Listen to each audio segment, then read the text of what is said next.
Brilliant. All right, so hello everyone and welcome to our virtual discussion of Keenan Norris's The Confession of Copeland Cane. We have Keenan here today to talk about the book with us, and we have copies of The Confession of Copeland Cane in the store as well. And I'll put a link in the chat box for everyone.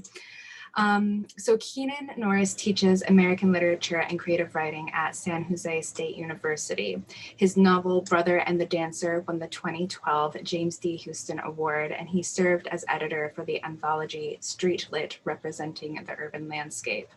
His latest novel, The Confession of Copeland Cane, has been lauded by BuzzFeed Books as a defining work at the intersection between Black Lives Matter and COVID-19. He serves as guest editor for the Oxford African American Studies. Norris was a 2020 Public Voices and Fellow and a 2017 Marin Headlands Artist in Residence Fellow and a 2016 Callaloo Fellow. His editorials have been published in LitHub, at Alta, and the Los Angeles Times and the Los Angeles Review for Books. After the reading, we'll be doing a small Q&A and discussion. Please keep mics muted for most of the time. If you have questions, you can put it in the chat box or come on, but that'll be after the reading. So Keenan, I will give the floor to you for your reading. Thank you so much. Well, first I want to thank you, Socorro, and thanks to Orca Books for hosting me. I'm going to read from the very beginning of The Confession of Copeland Cane, which is told in two voices, that of the eponymous main character, Copeland Cane, or Cope as he goes by, and also by his high school friend, and in the present tense of the book, 2030, Oakland, California, circa 2030.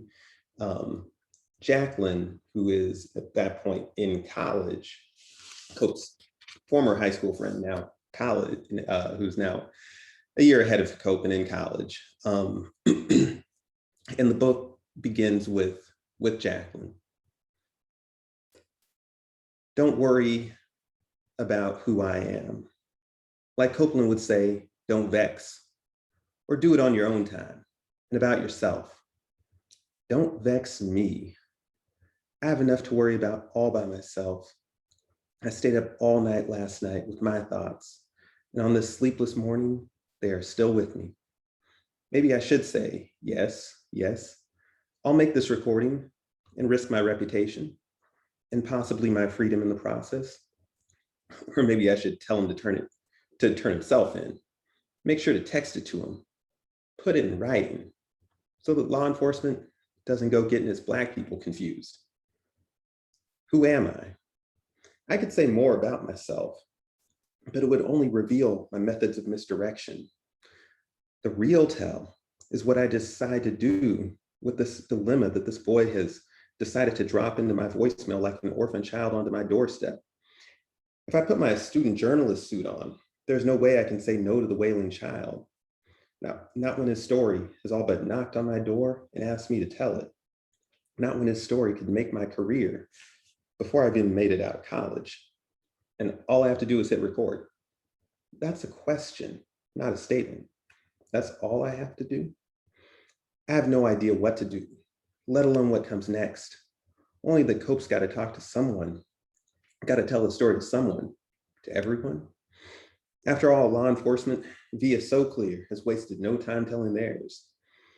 Early reports indicate that the remaining fugitive is a male between ages 15 and 25, African-American, athletic build, has a history of criminal behavior as a juvenile. Investigators are reviewing his records. A second bulletin states that if he does not turn himself in before their next scheduled briefing in 2 days' time, that they will bring charges. They might charge a single individual or multiple persons, maybe with one crime, maybe with multiple crimes. The public wants answers, so apparently everything is on the table. The timetable is even on the table. Charges might come sooner. One part of me doesn't want to involve myself in this. Another tells me that I'm already involved, that there's no way not to be involved. Maybe being Black means there is no means of escape.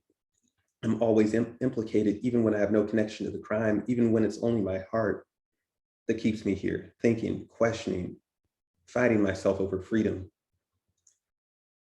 That boy, he's out there phoning me like fear of arrest doesn't factor into his equation, like fear is foreign to him, which I know it's not. Maybe he knows something I don't and has figured out how to evade the police and the news, but I doubt it. As for me, I'm careful beyond careful, not to state whether I'm contemplating my innocence in a studio apartment or a small condo or a townhome or a student hostel. And my city shall remain undisclosed, thank you. I police myself better than the police ever could. Here, how about I play detective on myself, interrogate my own imagination? Where might I be? How about an unaccounted for New York City cellar? Underground, literally. Like Cope's phone, I'm old school. I testify under penalty of perjury that I am me and the far side is on the phonograph. I'm smoking the finest California kush, so good they might recriminalize it. Meanwhile, I've strung LED lights across the perimeter of the ceiling to illumine me to myself. That story makes more sense than the other one repeating itself in my thoughts. That story is the one where I tell Copeland to play it safe, turn himself in, and prove his innocence in court. As soon as that story starts to take hold, and I make my mind up to call him back and tell him what to do, I hear laughter, loud, deep laughter. I'm laughing, but it's not my laugh, not my tenor at all that I'm hearing. It's something from the insides of the city instead. A boy laughing through the streets of my body so loudly that all I can hear is him. His laughing becomes crying and crying becomes testifying. He calls out through me to me. Ain't shit safe, girl. And then from there, the narrative transitions into Cope, and I'm just going to read the very first part of Cope's testimony. They already arrested Keisha Free and DeMichael, snatched them up easy because Soclear done searched out their location. Then law enforcement did that criminal contact tracing thing, followed them from their phones and whatnot, bagged them up. As long as we're talking technology, boss, you might as well know my audio comes to you unencrypted in this bootleg old pre-Sage voice app, the most off-brand, unheard of cell phone app you will ever encounter. It calls itself the Cayman Island of apps. Don't ask how I got this mess on my phone, but it's all yours truly got to work with right now. So you might have to trust me on this one, even if you're not trying to trust this technology. Real talk, Jack. I only ask that the people hear me all the way out. It won't jeopardize y'all no kind of way, except maybe in y'all feelings. I can't tell you about your heart, Jack, but I'm gonna tell you what's in mine. Nobody want to hear why shit hit such a swerve and went so left, but the fact is it was all kind of facts done built up to the one big fact. Excuse me, edit that. The one pivotal incident that everybody and their mama cares so much about. The crime in question. The weed that worked its way up from spoiled soil to choke the chief gardener. Now I'm giving testimony the only way I know how, without having Mr. Miranda's rights read to me. I'm making a real record right now, not just how that man got, but about everything that got me here. Copeland Cane, the alleged accomplice, the fugitive, the ghost, the rabbit, the radiated, remediated, medicated, incarcerated, the child who fell out of colored people time and into America, the whole deal. To go against the apex predator they steady creating me into on the news feed every 5 minutes. And fair warning, I tend to tell 3 stories to tell one and get sidetracked sometimes. I'm gonna try and not do that shit. Thank you so much. As part of this discussion, one of the first questions I want to ask you is, when you first started writing, was it in the form of a confession? Was Cope and Jacqueline's relationship always the tenor of the novel? Yeah, I mean, pretty much. I started writing this book in the wake of the police killings of unarmed Black people in 2015, 2014, 2015.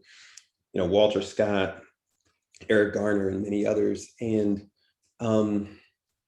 frankly, like I knew that, I knew how Black people felt about this, and I knew that, that there would be, response, in various ways. There would be protests. There'd be all kinds of responses to, to these killings, and the fact that they just, mounted one after the next, to the point that now when people try to talk about them, they oftentimes get the names confused, with the people, because there's so many of them. And so I knew that something would come of it. And so, and then I also saw the way that the past deeds of, various people who had been killed by the police were weaponized against them, whether it be Trayvon Martin, Walter Scott, whomever, Eric Garner, whomever. And so it really, obviously Trayvon Martin was not killed by a police officer, but and so I was really from jump, I was thinking about this, young man who is sort of a subject of the surveillance state, and who is like in the crosshairs from the beginning. So yeah. Yeah. And what I've been paying attention to is there's Cope as he interacts with other people in his like an immediate dialogue. And then there's the narration, which is him narrating himself, of course, and of course your words. And there's something very tender about him and his, especially in the earlier, it's the first third, and it's a relax. He's very young, and his youthfulness isn't missed. There's a line somewhere in there that I love, like he moved quick as a hiccup or something to move around someone. So, and there's another passage that maybe I want to read aloud, if you don't mind me quoting you just a paragraph. So this is in one of Jacqueline's chapters when she's looking at photos of him. There are the pictures from your pre-adolescence, your body in stages, begins to take its unique shape. You are not round as the world, no longer the soft ball of your babyhood. You will never again be universal. You, or what your mother, your father, your world forms you as. You wear the hand-me-down children's FUBU from your father's old progeny, his first family. Your bushy afro has been harshly coiled and laid like overlapping vines into cornrows that fall into braids down the back of your neck. You look like a very small, very young, very innocent Allen Iverson. Looking at you like this reminds people not just of how young and beautiful you were not so long ago. It reminds them of other Black men who used to be young, hard, and slender, with bright eyes and powerful energy. You are 5, 6, 7 years old, but you are Black, so you have already entered the liminal space where you hover between the humanity that we all share and an existence that only your people and others displaced into diaspora and dehumanized spaces will know. People who are not Black already count your calendar quicker than they do their own children's days. And because of that, they may imagine that you are 6 when you are 5, 8 when you are 6, 10 when you are 7, or they may simply not notice if you die before you should. These images are unambiguous amongst Black people, but they are up for interpretation in the haunted subconscious of the people who rule Black people, none of whom are Black. But this haunting is too deep, too bloodstained, too guilty to speak of. So these photos will never be published either, unless we publish them and call you what you are, a child of God.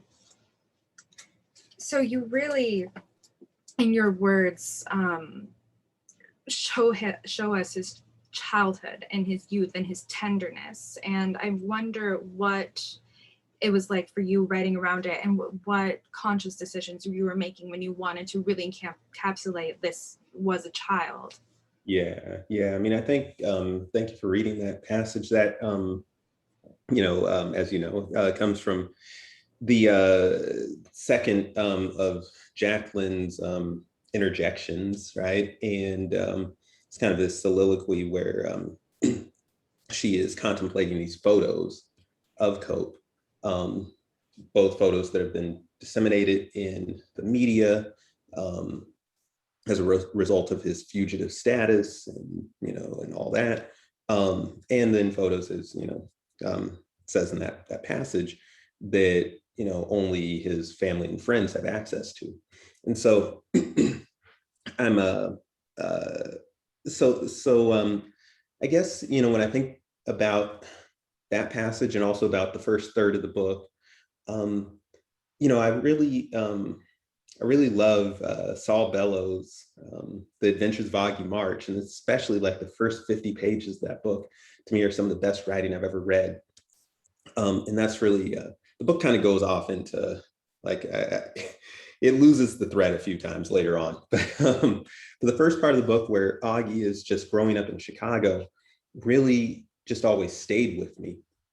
I thought it was just so well written. And so, in such a like a vivid description of what it would be to be a Jewish kid growing up in Chicago in like the Great Depression, kind of living by his wits and so forth.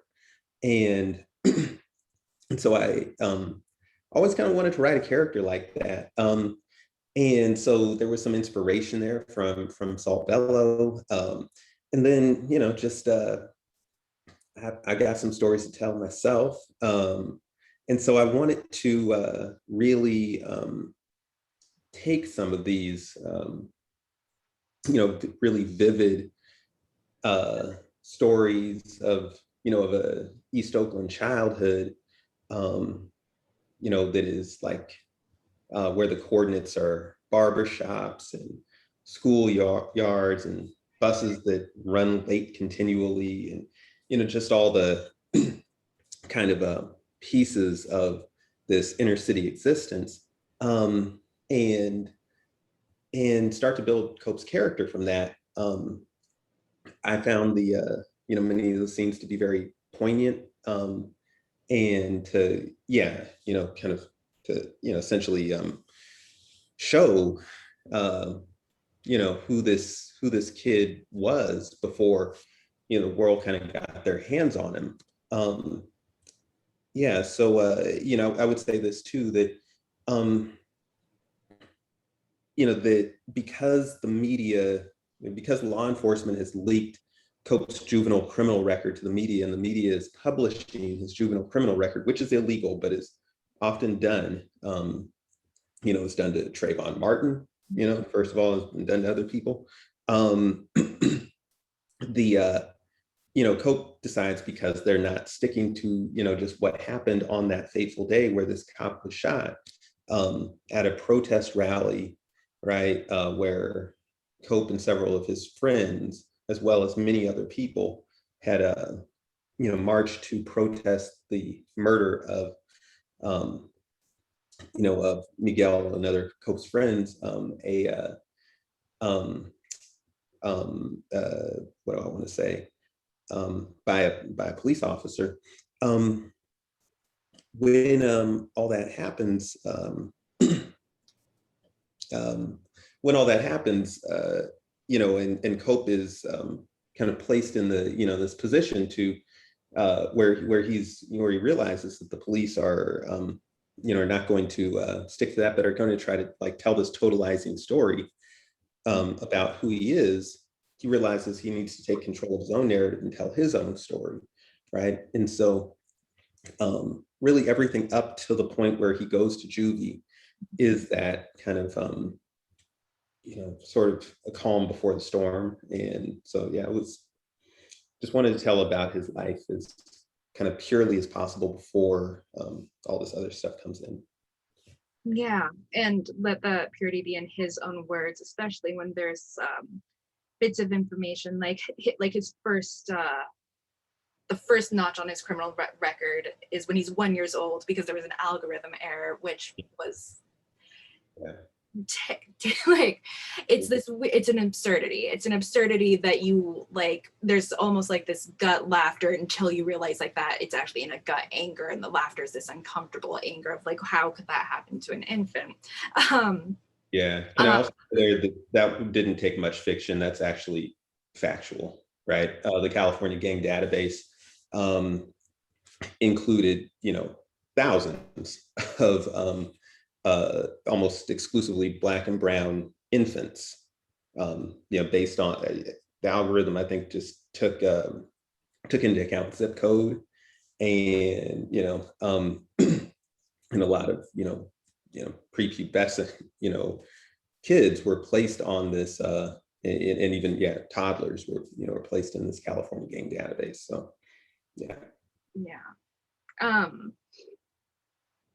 and something else I want to ask about is, and we were chatting a little bit before the recording, but when I was reading, I wanted to know when you wrote the book, because it feels so poignant to everything that happened, or the loud high profile murders, and also the pandemic of 2020, of course. In my mind, I had thought, well, was this written within the last year? But you had said that you had been working on it since 2014, 15. Mm-hmm. So what was your experience when you were in your editing stages and 2020 rolls around? Yeah, so the book is set in the slightly near future, right? 2030, Oakland, California. So it essentially, because Copeland takes us back to when he's a kid, it essentially takes place between 2020 and 2030. So when 2020 came around, as I realized that the impacts of 2020 were so particular, so extreme, and rooted themselves so much in daily life and even in daily interactions, like wearing a mask to, go to the store, wearing a mask to, not shaking hands, just all this stuff. When I realized that I saw that though I wished I couldn't, just ignore it. It was obvious that 2020 was going to have a bearing on 2021 and 2022 and 2029 and 2030, right? And so because of that, I had to, really start to come to some acceptance, just kind of beyond writing, had to come to some acceptance of the deep impact of these multiple catastrophes, from COVID to the continuance and intensification of police brutality to our California and West Coast wildfires, all this environmental destruction. And so so it was at first like very, it was a very sad process at first, because I had to come to grips with, with 2020, and that, that it wasn't like a passing thing. I think there is like this, this process we go through with anything terrible that happens to us, either individually or collectively, where first we try to stop it, right? Then we try to kind of control it, and cordon it, say, okay, like it's doing damage, but it's kind of have it boxed in. And then if it's, if it continues to metastasize, we have to accept that it's, beyond our control. And that, we then integrate it into our lives through accepting it as a force, and so that's eventually what I had to do. And I had to accept that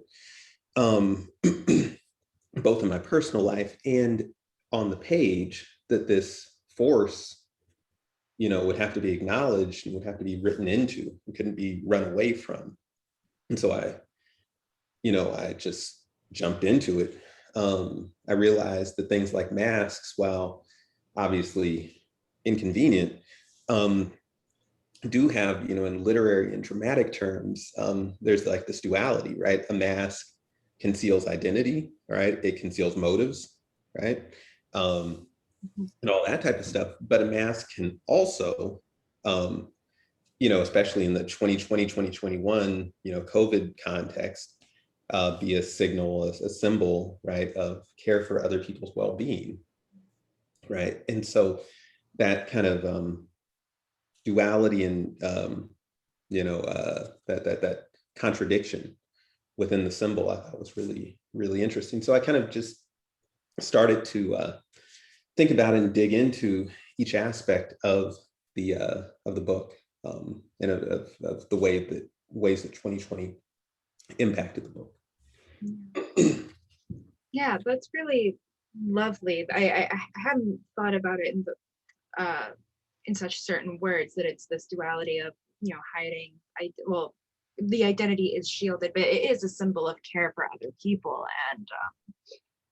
and it's very and it felt very present to read and have the masks be so present. But like, I agree with you, it's really hard to read books now where masks are not present, or to watch things where masks are not present, because it feels now in like this pocket of idealism, that is like tucked outside of reality, versus your novel, which is really grounded in reality.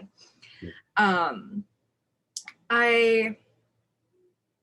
had a question about weeds and flowers, because there are quite a few moments in your book where people discuss weeds and flowers in this way of like, there's this acknowledgement of the idea of like, one, it's all based on perception, what is a weed and what is a flower, but there's a line, and if I knew exactly where it was, I would quote it back at you, but unfortunately I've lost it.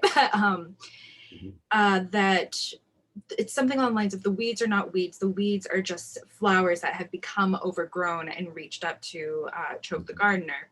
And this comes, I think, close to a period of time when it is back in Cope's childhood, and he is standing in a field of grass on this really terrible juvenile facility called Treasure Island, which has like this weird play name while being this very unnerving location. And then he has to run back and he gets caught in a landfill. And I think my question is, what was your like narrative intention when you were talking about the weeds and the flowers? Because it feels very intentional. Yeah, definitely. So in that first passage that I read, right, Cope riffs on Malcolm X when he says, the weeds that rose up to choke the chief gardener. That is a riff on Malcolm, on the statement that got Malcolm X, silenced by the Nation of Islam, and that eventually led to his ouster from the nation and his eventual, assassination, where he, was talking about the assassination of John F. Kennedy, right? And he said that, as a country boy, he'd never been sad to see chickens come home to roost, and that the weeds of hatred had risen up to choke the chief gardener, right? So there's that, but what it made me kind of think about then more deeply was, we're, as you said, like, what is a weed, right? Weed is like something that grows out of the ground, a plant that grows out of the ground that we don't like in our yard, right? And that could, oftentimes, things that we perceive to be weeds start to bud flower petals. And then you have to kind of decide, what is this? Is it a weed or is it a flower? I was thinking too about, former Oakland resident Tupac Shakur's, Rose That Grew From Concrete, his book of poems, The Rose That Grew From Concrete, and just that symbolism. And again, this kind of trick of perception, as to these flowers that grow out of pavement and grow unexpectedly and can be misperceived, seen as one thing, or another, depending on the seer, right? And so I think not only is like beauty in the eye of the beholder, but too often humanity is in the eye of the beholder, right? Dignity, one's right to a dignified life is too often like up for debate, in this world. And so, so I was thinking about those things. Yeah, and so cope is, perceived as a weed by the juvenile justice system. He's, perceived as a weed by, later, by conservative media and so forth. So I was thinking about that. You also mentioned Treasure Island, which in reality sits between Oakland and San Francisco, and similar to the novel is,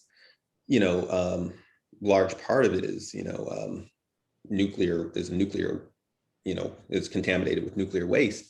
And so I also was thinking about the ways that Cope's environment is, is polluted, and that it grows this kind of strange fruit. And so in the, he too is, then is like, he's at prey of his environment. He's at prey of, these things that maybe other people think of as flowers, but he knows to be weeds, so. Yeah, thank you. And Cope's awareness, even as a young child, of what is nuclear waste, what is the half-life of nuclear waste, he's very he's described as environmentalist, even as other characters kind of shoot down the idea of you can't be an environmentalist. Mm-hmm. Which I love his internal dialogue and his awareness of just that was not okay for you to say, and I'm not going to say anything out loud because I know how to keep myself safe, but he is rooted, and he's rooted. So something else I want to ask you about was I'm sticking kind of to the beginning right now, but I do want to go into Miguel in just a moment. Cope's relationship with illness. I'm thinking about the mold, his father's solution that he's created, and specifically when he's going to juvie, both his parents give him the advice to not drink the water, and the awareness community has of what is it that's making you ill, and what do you do when it's the environment that you don't have the opportunity to structure safely. Mm-hmm. So I'm wondering if you could speak a little bit to that. Yeah. I mean, the whole the whole warning not to drink the water, right? That's what it's Americans, probably a lot of other people, tell their fellow tourists when they go abroad, right? Especially to countries that are quote unquote underdeveloped, or whatever the current patronizing language is for people poorer than us, right? And I thought it, because again, it's true, that it would be ironic and kind of telling to to have that line in there, because you don't have to leave America, you don't have to leave your home state, you probably don't have to leave your own city to not drink, where to have an appropriate warning not to drink the water, right? In America in 2021, or that was probably 2025 for Cope. And so so there's that. There, the perception or the awareness of illness, right? So in the book, there is a virus that has stalked communities like Cope's, that stock the land in general, but with a particular prejudice for communities like Cope's that are under-resourced, lower income, primarily Black and brown, et cetera, et cetera. And of course, this and he, while there is a specific flu virus, I make it a flu virus in the book, it has resonance back to these other previous ills that the community has dealt with long before, including this mold problem, right? So y'all are up in Washington State, here in the San Francisco Bay Area, and these are both, I mean, at least the climate's changed so much since I moved here 20 years ago, but this used to be a rainy place, right? And it sometimes still is, and mold can accumulate really quickly, and especially say if you're living in a below code building and you're the renter, not the owner, you don't really have, the means nor the wherewithal to, to like, rebuild a wall because it's infested with mold, right? That can become a dangerous situation, real quickly for your health. And so, so there's a way that I wanted to speak to that, to these kind of slower violences, right? In a way, the catalyst, the obvious catalyst for this book are these two murders, right? The murder of Cope's childhood friend by the police officer, and then the murder of the police officer by somebody. And yet, while those are like spectacular events, since they're spectacles, right? I wanted to kind of use that as a sort of Trojan horse in order to go into this person's life, to tell his story, and then to get at, to kind of think through how I might dramatize these things that are traditionally like not the subject of dramatic material. Folks who listen to this, full disclosure, right? I was Socorro's thesis advisor for part of her time at Goddard College, and in the MFA program at Goddard College. And what do I want to say about that? So I taught at Goddard for 3+ years in their MFA program. I had one student during that time who wrote a really interesting novel that attempted to dramatize some of, after during the American colonization, right, or European colonization of what is currently the United States of America, the smallpox outbreaks that killed probably 90% plus of Native Americans throughout the Americas. And it just struck me when I was reading one of these scenes of this decimated village where only one man had survived, that the that there was a that so few books, even so few novels even tried to dramatize, disease, try to dramatize, some like pandemic, right? And if they do, like I'm thinking about the movie Outbreak right now, it's like some Ebola type virus that, like has these horrific and sudden, does terrible things to the body immediately, right? There are a couple of works, Boccaccio's Decameron, right there, Fleeing the Plague, and that there are a couple of, famous examples, but there are not a lot of them, right? I think of like Camus' The Plague, but they're not a lot.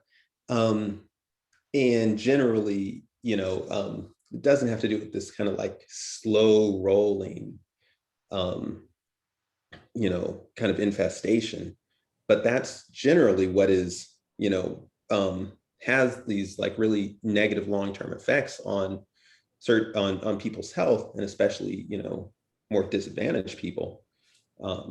So that when something like COVID comes around, they're just sitting ducks, right?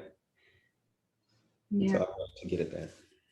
Thank you so much for that. And yeah, and you do have a stronghold on where the dramatic needs to be present. And from when you were my advisor, I do remember that being one of the most poignant pieces of advice of like, when do you believe the drama versus when is it unbelievable? And of course, my thesis was the unbelievable drama. This is Copeland is absolutely fascinating. And I'm thinking kind of moving into the second act, and like when technology becomes more present, there's this slow creep that happens in your footnotes, because there are kind of footnotes that help clue the reader in of like, this is what the media is doing as Copeland is confessing, or giving his testimony.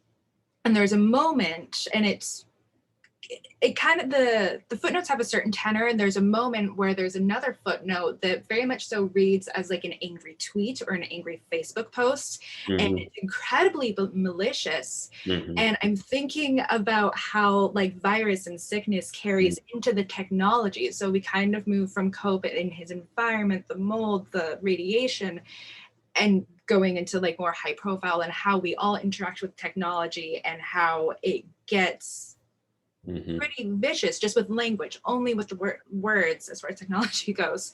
So my question is, how did you, what was your like intention with the technology, and how were you being intentional with the technology? Because this day and age, we all have a relationship with it, and we all know how technology can make us feel, especially when we are in a certain YouTube rabbit hole or in a certain side of Twitter, or just with families on Facebook. So how did that viral infection translate in technology? Yeah. I mean, isn't it so like strangely, so strange that when we talk about, somebody gaining like internet popularity, now we say they're going viral, and how kind of, there is this dark side to this, to this very, to the words that we apply to this notion, right? What was I thinking about with the technology? Well, again, the book's being set in the slightly near future. I wanted to think about the ways that some of the current trends in big tech would ramp up, and could like exacerbate some of the, some of the existing social tensions and problems and so forth. I think you're speaking about the email account, Andrew Jackson's Last Stand 010621. Which is a, handle, an internet personality, a disembodied internet personality that becomes like a star in the world of conservative media. And so, in the footnotes of the book. And I guess, I was thinking about, the way that one, anonymity allows for, like such viciousness, such rhetorical viciousness. I was thinking about the kind of cloaked nature of the surveillance state, right? Because this internet personality at least purports, right, claims to be a police officer in a major metropolitan area. And so I was thinking about those things, and I was thinking about like the infiltration of police departments. And the book is not, I should say, written from a perspective of, it's written neither from a pro or anti-police perspective, right? I think Copeland, because of his time in juvie, right, he sees policemen as people, and he has enough experience of them to to see them not as a type or a symbol, but as as individual people. And but I was thinking about the infiltration of police departments, by white supremacists, and so forth and so on, and how insidious the kind of like the idea of an enemy within, how insidious that always is as a notion, and the way that Black people in America and throughout the Black diaspora unleashed by transatlantic slavery, the way that we've always kind of both been perceived as an enemy within the state, right? That the state must protect itself against.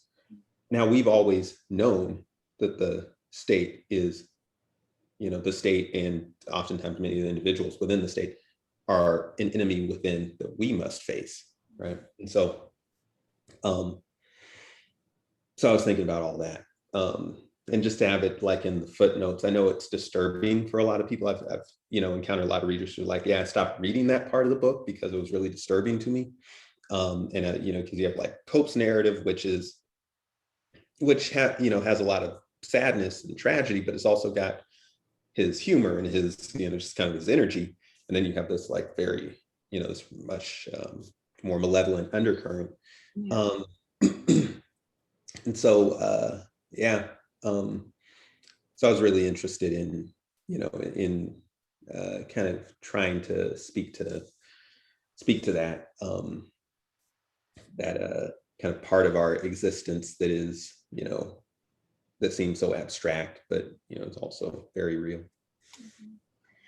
Yeah, thank you. I'm really happy you used the word undercurrent, because I was also going to ask about form, because there would have been a way to have, like, here's Copeland's chapter and here's a small chapter with this voice speaking now, and then we go back to Copeland's chapter. Instead, it's all in footnotes. So they're sharing space on the page, and it is like this smaller, tighter text. And the text on page is pretty tight, even when Copeland's speaking, but it's like this really dense energy physically at the bottom of the page. And was there a stylistic decision behind that versus instead of having alternating chapters the way Jacqueline and Cope share?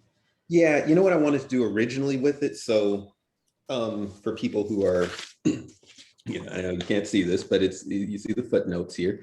What I originally wanted to do with it actually was put them in margins on either side of the page and have the Soclear broadcast, their memorandums, on one side, and then have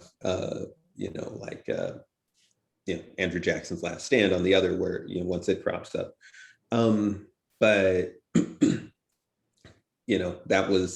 that was difficult editorially. Maybe in the future, if we can get enough people to buy this book, we can do another printing, get some more money, and do it that way as well. There's a great book, Faith Adieli's book, Meeting Faith. I'm going to get the subtitle wrong, but it's some of the Forest Journals of Black Buddhist Nun, right? And in that book, Adieli uses that format of the marginal notes, and she's sharing basically her journal entries from her time in Thailand as a in the monastery there. But so I thought of that. The footnotes I think work as well though, and it does provide more, as opposed to the marginalia, which would kind of ride alongside the story. This becomes an undercurrent, right? So yeah, I mean, it was a stylistic choice. I think the main thing was I didn't want it to be alternate chapters or standalone chapters, because that breaks the flow of Cope's narrative. Whereas this way, the narrative flow isn't broken. People can, and apparently a lot of people do, disregard those passages after a while. That's cool. And so, yeah, I mean, it's so I just thought, obviously, like, footnotes have been used a lot, especially like 10, 15 years ago, they were really in vogue. David Foster Wallace, Dave Eggers, Junot Diaz, there were a lot of people who are using footnotes as part of their novels to convey information or to tell side stories and whatnot. And I also come from an academic background where footnotes are used, in a research context. So, sometimes you just got to play around with form and see what happens. I mean, your work is very inventive in terms of form and hybridity, and so I know you dig that. So Yeah, it was very it was so interesting that it moved from like a clarifier of like, here is like help to contextualize the world, to here is a character and an antagonist, and a very difficult one to read, but not difficult because of your delivery, but just because it's hateful. It's a very hateful voice. Yeah. But it is relieving to go back to Cope, even though there is that sadness in his story, but in the entire story. And something else I wanted to ask about was Miguel, but I also just want to voice, Miranda, you are here. If you have questions, please write them in the chat so I don't dominate the full discussion. But I'm thinking of Miguel, and what narrative decisions did you want to make, or did you make to make him so, well, one, he's incredibly likable, and that is the first, maybe not the first thing, but one of the big passages of like, this is how he was present with everyone in the community and how everyone responded to him as like a staple in the community. So what was important to you about getting across about Miguel before his death? Yeah, I mean, I think few things, right? Cope always describes him as pretty, right? And so there's some, that has a lot of levels to it. On the one, you have a lot of stuff in the early part of the book about hair, about barbershops and so forth, and they're, and it is sort of playing on ideas in the Black community around good hair and bad hair and so forth. And Miguel has good hair, and so there's that. And then you also have this like undercurrent of, this, they become increasingly close, especially when they're both in juvie, right? Cope has always had this sort of affection for Miguel, but they become especially close in juvie. And I wanted there to, really be a kind of a, nuance and kind of, what's the word? For readers to be able to draw their own conclusions about the extent of their relationship, right? And so I think that so that's one side of it. On the other hand, Miguel is a hustler, and that's why he ended up in juvie, and so forth and so on. And so also, Miguel's father has been deported, right? He's half Tongan. We have a big Tongan community in Oakland, and so he's dealing with with issues around immigration and xenophobia and so forth, and with the courts and all that. And so he's hustling to survive in a very real way. And so so you have that going on. Miguel is quite a bit, so a lot of the story takes place in Cope's, home neighborhood, this Rockwood apartment complex, in Miguel, as well as most of Cope's other friends, live there. Cope and his family, Cope comes from a two-parent family. They're sort of at the economic upper end of this lower income community. Miguel would be more at the lower end, he and his family, of that community. And so, so there's a way that, Miguel doesn't have some of the protections that Cope has. The other friends that Cope has who end up in a lot of trouble are, similar boat to Miguel. And so I wanted to, show that through those relationships that really deepen when Cope goes to juvie, the way that there are these kind of unfortunate, these tragic rites of passage that, too often Black and brown young men go through, that mark them psychologically, legally, etc., in ways that are not eradicable, and by the time somebody is 12, 13, 14, they are marked. They're marked by the society, but also internally, right? They've gone through things, they've seen things, sometimes they've had to do things that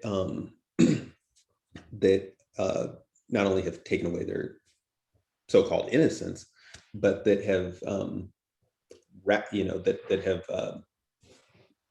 sort of directed their path, and certainly their internal sense of themselves. And so I wanted to show the way that that he kind of becomes part of this band of brothers with these other people, right, who've been marked by the island and by incarceration, right? Like they say about the island, they say something about that motherfucker just ain't right. So yeah. Thank you.